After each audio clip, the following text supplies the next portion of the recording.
Вітаю, друзі!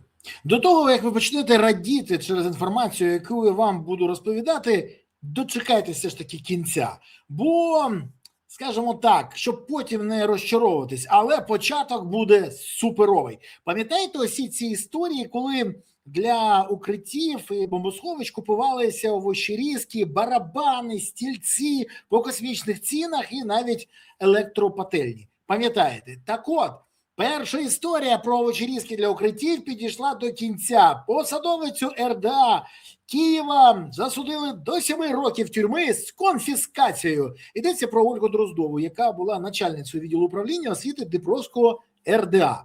Прокурори довели, і це, до речі, непогано, змогли, хоча й важко не було, просто треба було порівняти ціну.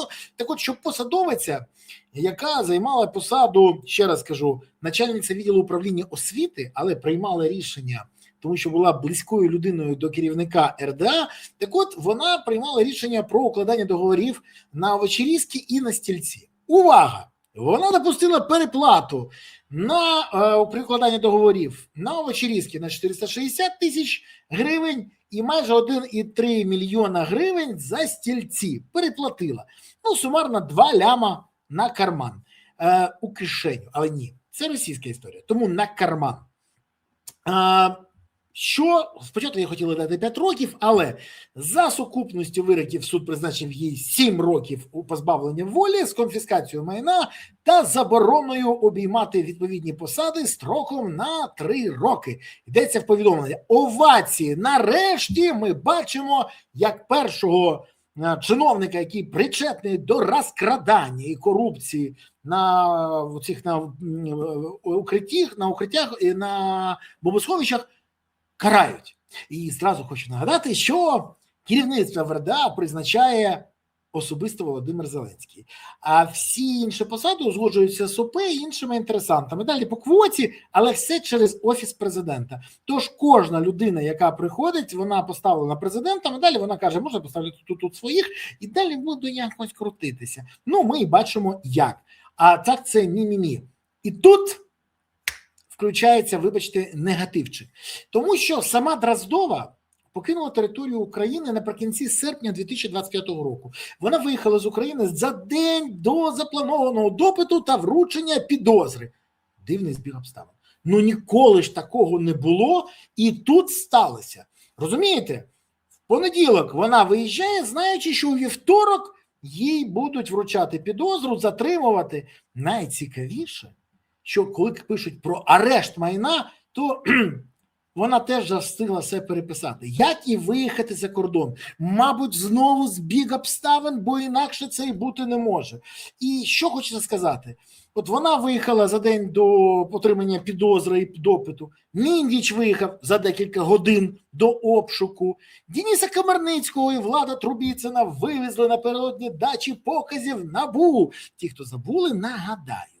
Міндіч – друзяка Зеленського. Комарницький – смотрячий від Офісу президента за бюджетом Києва. Влад Трубіцин – смотрячий від Офісу президента за слугами народу в Київраді. До речі, виїжджав перший з використанням працівників СБУ, ДСР, Національної поліції, Департамент стратегічних розслідувань і контрабандистів. Я перше бачу, щоб вони всі співпрацювали тут так от публічно. Про це розповідали журналісти. А Влад Трубіцин виїхав по дозволу ГУРМО. Тоді його очолив пан Буданов. Про нього трохи пізніше. Далі я можу ще перераховувати, якщо це вам цікаво. Але все відбувається по принципу рибалки на National Geographic. При цьому, щоб ви розуміли, рибку ловлять, демонструють і відпускають. Ну так, як і зараз.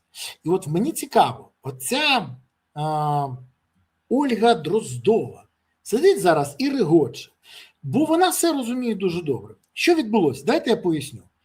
Дроздова слідчих не цікавила. Взагалі, вона повинна була через загрозу отримання строку дати покази, хто їй дав команду саме у цій фірмі купити саме ці речі.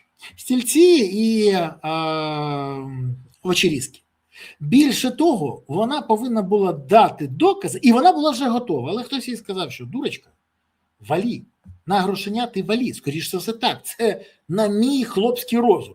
Бо інакше звідки ж вона знала, що за день до цього треба все майно переписати на інших і звалити.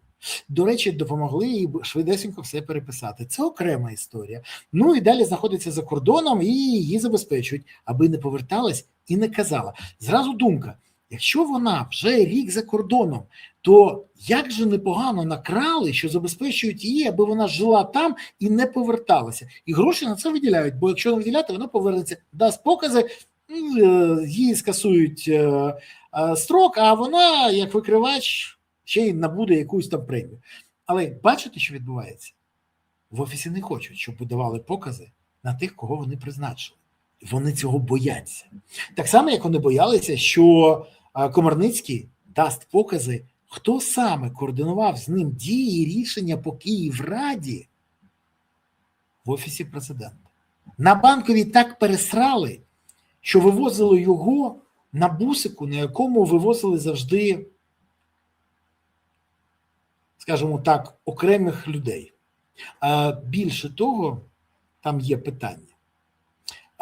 Як виїхав Трубіцин, до речі, його автівку прослідили до самого кордону, знають, на чому їхав, куди, далі, знають, де він зараз знаходиться, але щось ніхто не хоче його повертати до України.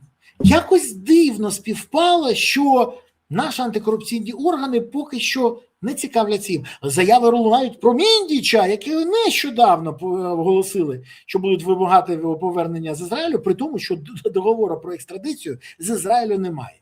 І от дивлячись на все це, в мене тільки одне запитання. А що це було? Ну, для кого це шоу? Це провокація чи як?